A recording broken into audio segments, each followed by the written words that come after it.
Bismillahirrahmanirrahim. Assalamualaikum warahmatullahi wabarakatuh. Di video kali ini, admin ingin kembali berbagi informasi seputar P3K, yaitu mengenai jadwalnya. Nah, jadwal P3K yang direncanakan September, admin mendapatkan info terbaru itu diundur atau molor, Bapak Ibu ya.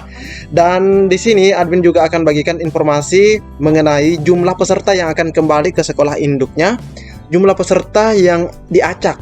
Nah, ada yang diacak juga, Bapak Ibu ya, mengenai pemberian formasinya. Bahkan ada yang masuk klub atau keranjang.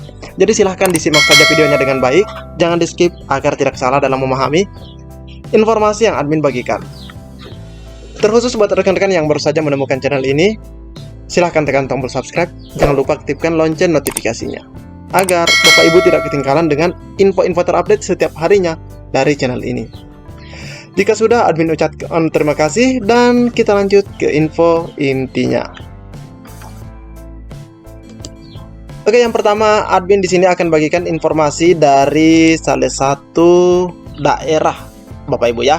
Nah, di sini admin dapatkan informasi mengenai formasi yang tersedia untuk Pemprov. Nah, jadi ini untuk Pemprov Jatim pastikan akan buka rekrutmen P3K di bulan Oktober. Nah, ini ya di bulan Oktober. Nah, di sini kita akan melihat bahwa jika Pemprov Jatim buka di bulan Oktober, besar kemungkinan daerah lain yang ada di Indonesia pun sama. Besar kemungkinan Bapak Ibu ya. Nah, namun untuk Jatim sendiri di sini sudah dibagikan ke media bahwa mereka itu akan melakukan rekrutmen P3K di bulan Oktober. Namun untuk Pemprov Jatim ini ada keistimewaan untuk peserta di sana atau untuk putra-putri daerah di sana. Jadi nanti kita cek selengkapnya rekan-rekan ya. Kebetulan informasinya 29 Agustus 2022. Jadi masih sangat-sangat baru, masih hangat Bapak Ibu ya. Dengan formasi 4000 ini. Di sini dikatakan bahwa Kepala Badan Kepegawaian Daerah Provinsi Jawa Timur, Ibu Indah Wahyuni memastikan, nah ini ya, memastikan bahwa tahun ini Pemprov Jawa Timur akan buka kembali rekrutmen untuk tenaga P3K. Ini Senin ya, 29 Agustus. Indah Wahyuni menegaskan bahwa rekrutmen P3K di lingkungan Pemprov Jatim akan dibuka, Bapak Ibu ya, akan dibuka bulan Oktober 2022. Formasi yang dibuka ada sebanyak 4000 lowongan. Nah, semoga saja dirincikan di sini ya.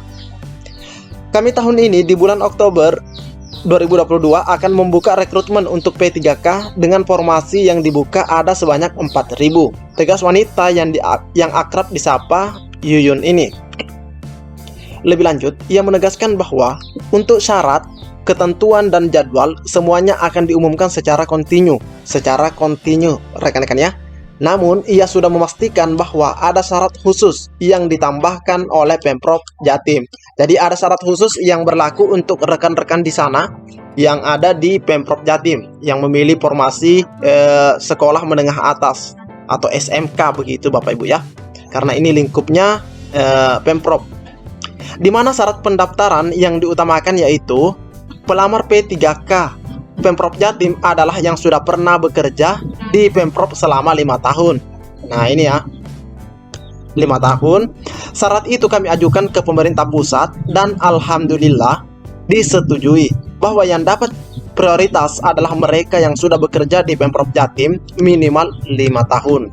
Nah, yang bekerja di Pemprov Jatim minimal 5 tahun. Menurut Yuyun, hal ini harus menjadi syarat prioritas lantaran secara postur kepegawaian di lingkungan Pemprov Jatim, total non-ASN di Jatim telah mencapai 26.000. Jadi cukup besar juga honorernya Bapak Ibu ya. Dengan harapan mereka bisa diikutkan dalam seleksi P3K, maka akan mengangkat mereka menjadi P3K yang memiliki NIK tersendiri. Nah ini ya, memiliki NIK tersendiri dari Pemprov Jatim. Hal ini sejalan dengan arahan pemerintah pusat yang akan meminta agar Pemda menyelesaikan pendataan non-ASN melalui P3K katanya. Selain itu, dengan adanya prioritas ini, pekerja non-ASN yang telah bekerja minimal 5 tahun di Pemprov Jatim saat mengikuti seleksi juga tidak akan berat dan tidak tersangkut di persaingan yang begitu besar karena jumlah yang tadi ya, ada yang 4.000 lebih itu. Karena kami juga melihat kinerja mereka. yang telah lebih dari 5 tahun bekerja di Pemprov agar mendapatkan kesempatan lebih besar untuk bisa menjadi P3K. Nah, ini Bapak Ibu ya. Selanjutnya kita cek. Oke. Dan di pihak Pemprov Jatim tersendiri pun tidak akan merasa berat ketika pegawai yang diterima P3K nantinya adalah orang yang sebelumnya telah menjadi pegawainya. Nah, karena memang mereka itu sudah bekerja di sana. Sehingga tidak memulai dari awal dalam hal belajar tentang tugas dan beban kerja yang harus dikerjakan. Nah, ini alasannya juga Bapak Ibu ya. Lebih lanjut, Yuyun juga sempat menyinggung upaya pemerintah pusat yang meminta daerah segera melakukan pendataan tenaga non-ASN di daerahnya. Di mana pekan lalu juga telah dilakukan rapat dan FGD dengan sejumlah kepala BKD. Jadi ini sejumlah kepala BKD se-Pulau Jawa. Di dalam forum itu dibahas tentang pendataan pegawai non-ASN. Ada beberapa masalah yang kami bahas dan juga solusi. Jadi ada masalah dan juga solusi serta rekomendasi dari usulan dalam FGD itu. Salah satunya tentang penyelesaian pendataan non-ASN yang harapannya bisa diselesaikan dalam rekrutmen P3K. Jadi artinya akhir dari pendataan non-ASN ini harapannya bisa diselesaikan dalam rekrutmen P3K. Hal ini menurutnya berseberangan dengan aturan atau ketentuan belanja gaji pegawai yang diberi batasan oleh Kemendagri tidak boleh lebih dari 30%. Maka kami minta ada sinkronisasi antara Kementerian Keuangan, Kemendagri, Kemenpan. Kami diminta menyelesaikan tenaga non-ASN lewat P3K. Padahal Kemendagri memberikan batasan bahwa belanja pegawai tidak boleh lebih dari 30%. Maka kami meminta agar sebaiknya aturan batasan itu dilepas, agar pengaturan biaya belanja pegawai bisa diatur oleh daerah sesuai dengan kebutuhan dan peruntukan yang memang harus dilaksanakan.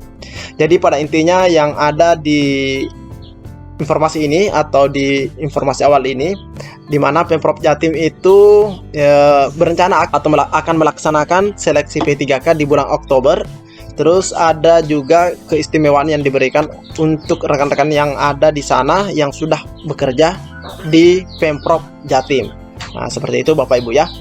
Jadi kita tunggu sama-sama mengenai pelaksanaan jadwal P3K ini, apakah dilaksanakan benar di bulan Oktober atau bisa di bulan September ini.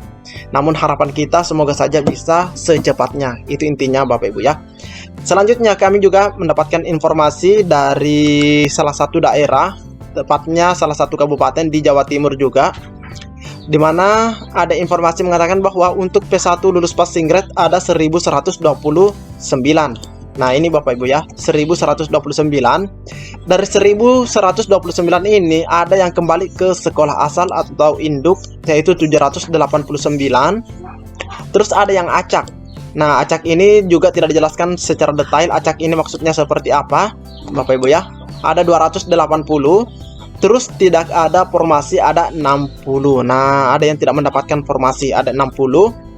Selanjutnya untuk yang P2, THK2 atau yang masuk dalam kategori observasi itu ada 17 orang. Jadi hanya ada 17 orang yang masuk P2. Sedangkan yang P3 yang dapodik 3 tahun yang masuk kategori observasi, namun pastinya ini adalah guru honorer negeri, yaitu 973. Nah, jadi ada 973 yang akan mengikuti mekanisme observasi dari prioritas 3. Nah, prioritas keempat atau pelamar umum ada 1883 yang disediakan, Bapak Ibu ya. Jadi ada 1883 yang disediakan.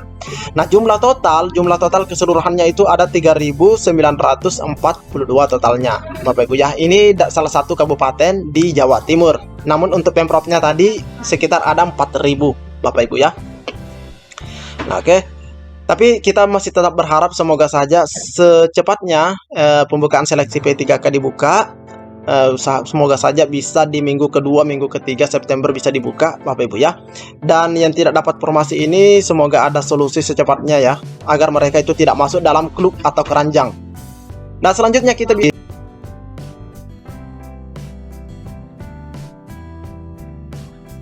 kita akan mendengar informasi dari Badan Kepegawaian Negara, lebih tepatnya dari Pak Suharmen. Oke, kita dengarkan sama-sama. Apakah terkait dengan passing grade ya? Passing grade itu kan sebetulnya ya mereka, saya sih sebetulnya gini, orang yang karena di dalam Permenpan yang terkait dengan penyelesaian tenaga guru itu kan sudah diatur di situ bahwa orang-orang yang sudah lulus passing grade di tahun seleksi 2021 kemarin, dia menjadi prioritas untuk diusulkan dalam formasi tambahan. Nah, persoalannya sekarang ini banyak muncul, banyak instansi kemudian dengan alasan ketidaktersediaan anggaran, kemudian tidak mengusulkan formasi kepada Kementerian Pan-RB. Padahal orang-orang ini, guru-guru ini sudah lulus seleksi. Nah, ini menjadi persoalan baru. Saya selalu mengatakan begini, apakah instansi tadi tidak memandang guru itu sebagai prioritas di daerahnya? Karena di sisi lain, mereka kemudian mengajukan formasi untuk jabatan yang lain, kan jadi aneh buat saya. Di satu sisi orang yang sudah lulus seleksi, lulus passing grade, dan dia diberikan kesempatan untuk bisa diangkat karena memang sudah lulus passing grade, tetapi kemudian instansinya tidak mengusulkan.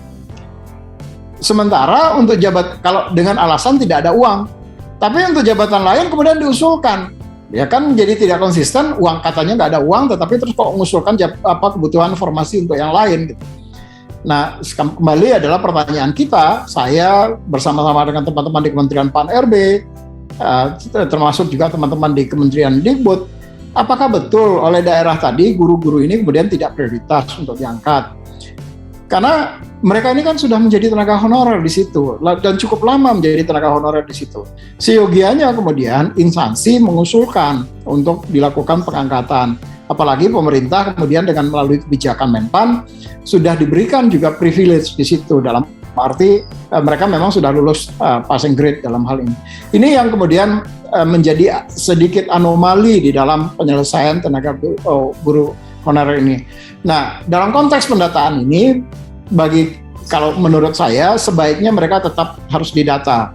Jadi kenapa? Karena ini akan menjadi bahan bagi pemerintah untuk menyelesaikan persoalan guru-guru ini. Kalau dia tidak didata misalnya, atau datanya sudah ada di dalam data Dapodik, ya nggak ada masalah gitu. Tapi kalau datanya kemudian di data Dapodiknya juga kemudian hilang misalnya, ya ini paling tidak ada cek dan recheck lah. Kalau dia memasukkan datanya, baik itu di data Dapodik ada, di data BKN juga ada, maka kita akan bisa saling menguatkan di situ. Jadi penting sebetulnya kalau yang bersangkutan untuk melakukan pendataan, even misalnya dia belum diangkat, karena ini akan lebih memudahkan pemerintah untuk menyelesaikan isu terkait dengan guru ini. Demikian Pak Karo.